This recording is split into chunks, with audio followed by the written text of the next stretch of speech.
So you want to build some hills for your tabletop terrain collection. I mean, of course you do. Hills are awesome. But there's a small problem. 1, you don't have a Proxon hot wire cutter. 2, you don't know where to find modeling compound. And 3rd, you can't sculpt a convincing rock texture to save your life.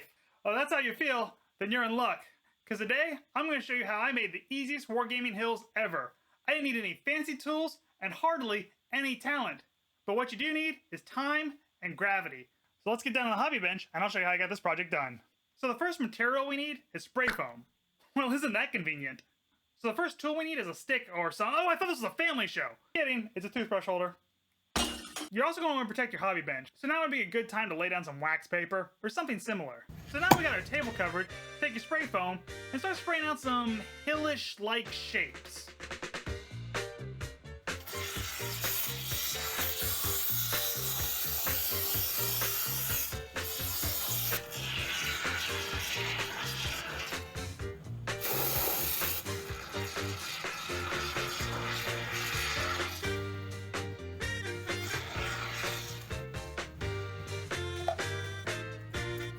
So now we got our foamy hills down, it's time to make them look less spray foamish with that stick.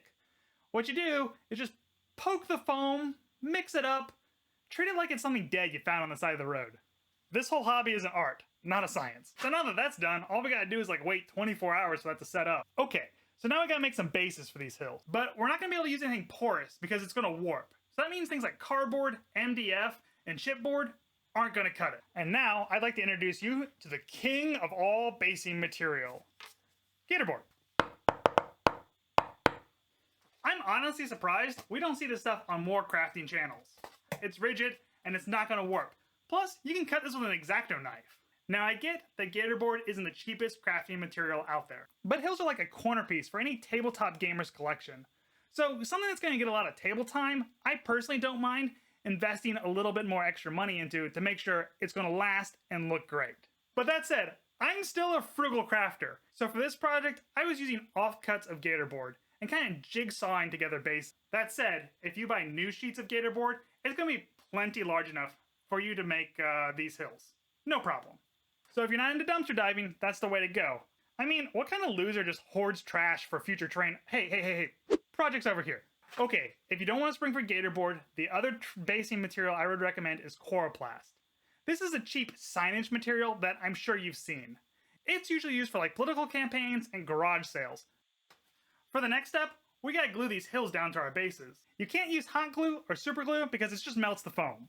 So I recommend using PVA glue or tacky glue. However, this does mean you'll have to wait overnight for this to dry. It's time to take these lumps of foam and make them actually start looking like a hill. Okay, so the next step, make sure you clear out an area where this project can sit for a while, maybe even a couple days. So then I just scooped up some tile grout and poured it all over the hill. Let it settle into the holes and just kind of like pile over the edge. You know, make it look more hill-like. Now that that's done, it's time to lock in all that sweet gravity sculpting we just did. And to do this, we're gonna take a 50-50 mix of white glue and water. I just mixed this up in a spray bottle and then drowned the project in it. I mean, you really wanna saturate the entire project.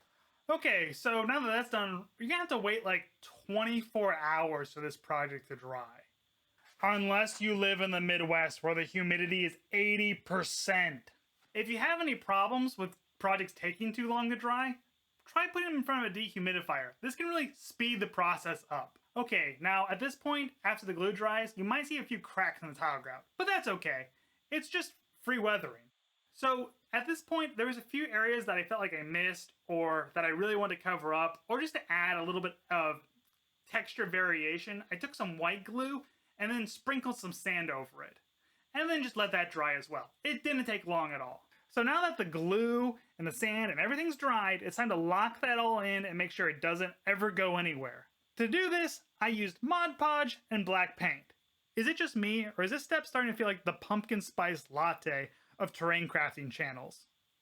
So at this point, the project was kind of looking like a cow pie. Now for those of you who are not from the Midwest, what I mean is, the project looked like a pile of shit. So it's time to break out my plastic color goop and try to make this look more like a hill. So these are the colors I used. For the dirt, I started with a dark brown and moved up to a lighter brown.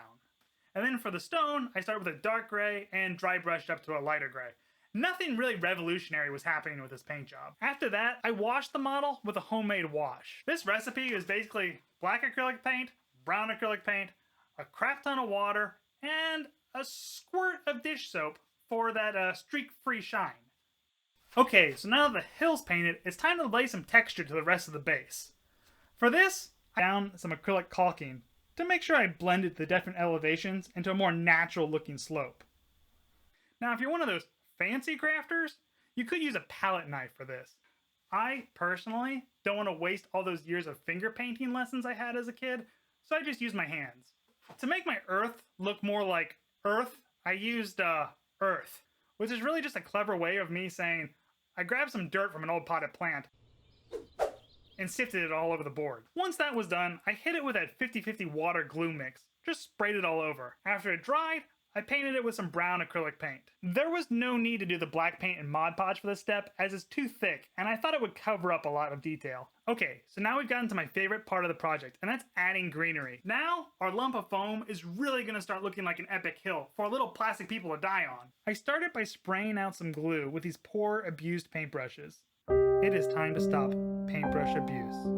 Help the Table Ready Gaming Foundation retire these old brushes by joining our Patreon today.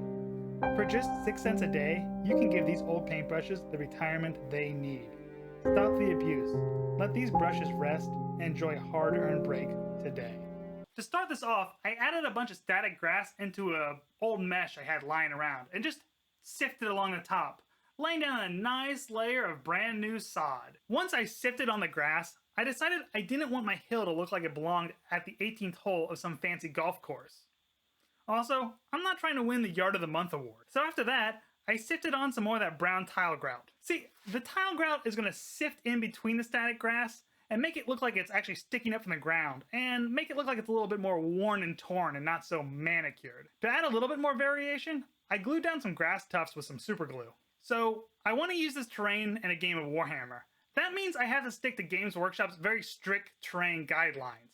So I glued down this little resin skull, I blended it into the base with some flocking, and then I hit it with a nice, even coat of Skeleton Horde contrast paint. And now this terrain is GW legal.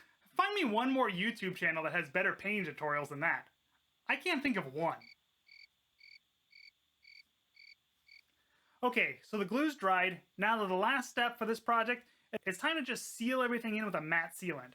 This will lock the rest of that tile grout and static grass down, and make sure that nothing rubs off on our little guys as they scamper across the terrain.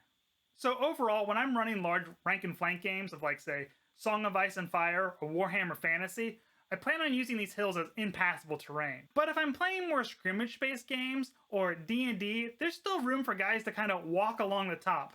And I really wanted to make sure this terrain was playable, so I made it magnetic. But I'm still working out a few kinks on that process, so I'm not quite ready to share the recipe for that secret sauce. But don't worry, it's coming in a future video. Well, I'm Dave, this is Table Ready Gaming, and until next time, good luck storming the castle.